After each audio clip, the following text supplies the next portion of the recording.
ગુજરાतनी अंदर नड़ाबेटना विस्तारनी अंदर सीमाना विस्तारमा राष्ट्रीय स्वयंसेवक संघना गुजरात प्रांत द्वारा शताब्दी वर्ष में संघना स्वयंसेवकों द्वारा एक घोषनो विशेष कार्यक्रम सीमा संघोष आज प्रस्तुत करवामां आव्यो।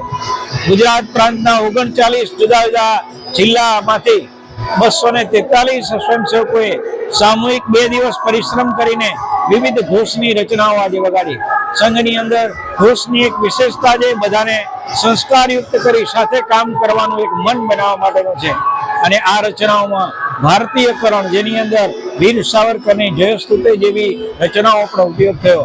આવનાર વર્ષની અંદર સંઘના શતાબ્દી વર્ષના કાર્ય વિસ્તારમાં આ ઘોષવાદકો પોતપોતાનો સમય આપીને વધુ કામ કરે એવી એક અપેક્ષા સાથે આજે આ સીમા સંઘોષ કાર્યક્રમ પૂર્ણ થયો છે।